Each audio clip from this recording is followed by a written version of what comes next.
Everyone, welcome back to the garden. We are not going to be staying here for very long today. We are doing something special.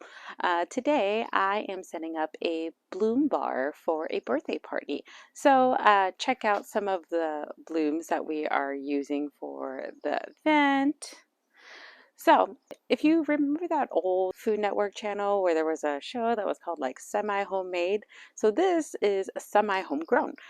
So some of these, so if you can recognize some of this, the cress from our garden, we've picked some of the very first Statice for our from the garden for the event today. So we are setting up a build your own bouquet bar today. So it's going to be a very fun event, and I'm going to show you how I am going to be setting it all up and give you a debrief on how the event went today.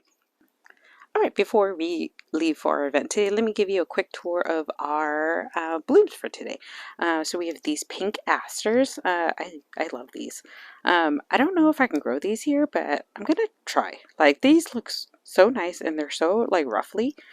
And then these are Poms. I think this is part of like a mum variety of some sort. There are Gerber daisies. For whatever reason, I don't see many cut flower growers grow Gerber daisies. So I'm not sure like why that's not a thing, but you know, these would be really cute in the garden. Some Dianthus or Carnations. We have wax flowers here. One day when I move to a larger property, this is what I really want. I want a Israeli Ruscus shrub, so I can grow greenery like this. It's just such a good deep waxy dark green color. And of course our cress. Alright, and then we have the Statice. I really love this apricot colored Statice. And then we got some baby's breath. Oh, of course, we have some Feverfew. This is actually in the garden. It just has not bloomed yet. So this bloom bar setup was for a park birthday party. It was for a flower-loving toddler and totally matched the groovy 70s themed party. I set up the flowers in this 3-tiered galvanized bucket stand and had an additional side station for all of the other supplies. It also helped give everyone more space to arrange the bouquets before wrapping it.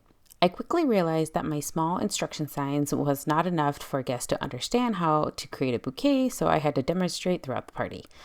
So after I had everyone pick out 3 to 5 stems of flowers and 1 to 2 stems of greenery, we talked about how to arrange the flowers in a circular pattern to prevent all of the stems from being tangled together. I would help rubber band bouquets quickly for everyone, and I would have guests use some garden snips to cut off the ends to make them even in length. So after we had the bouquets tied together, it was as simple as dropping the bouquet into the paper sleeve. Don't mind Bunkai, his favorite toy is a piece of ribbon, and he really wants this green ribbon.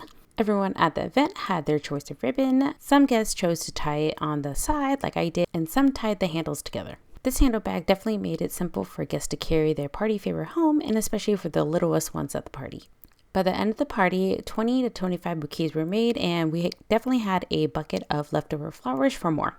All right, everyone, let's do a recap of the flower bar event. So, things that I learned from this event.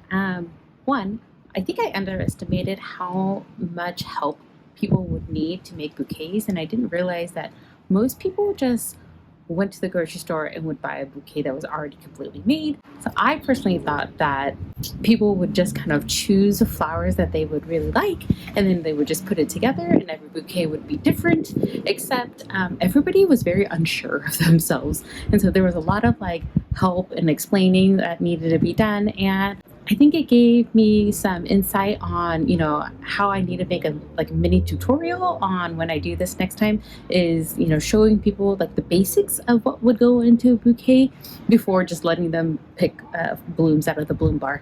Second thing, I need to invest in some better snips.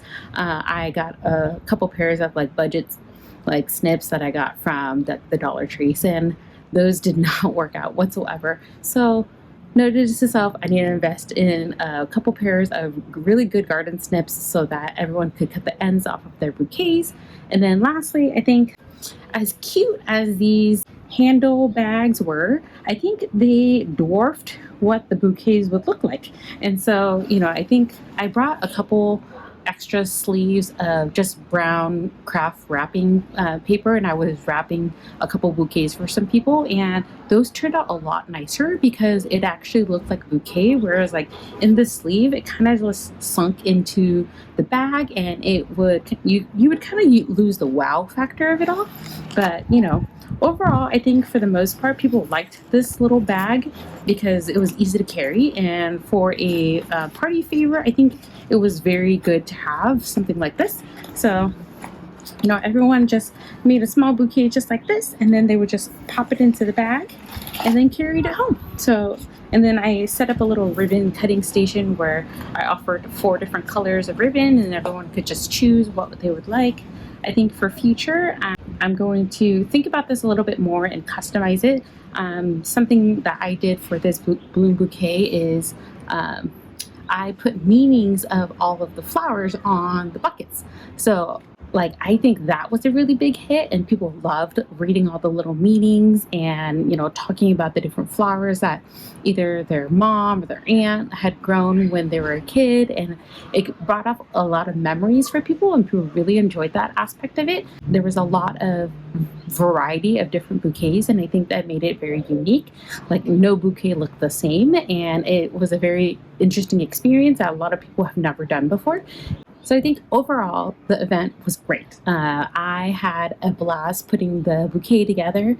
Like we said at the beginning of the video, this was a semi-homegrown bouquet. So some of the elements were picked right out of our garden, and then some of the elements were purchased wholesale from a floral distributor. We were able to give a lot of the focal flowers that I don't have right now, and especially in my really, really small garden. But for a small event where I'm doing a tutorial, I could cut an entire bouquet out of my garden, and so that's something for me to think about in the future.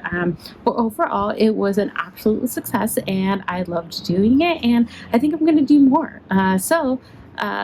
If anyone's interested, please contact me, and I'll put together a bloom bar for you.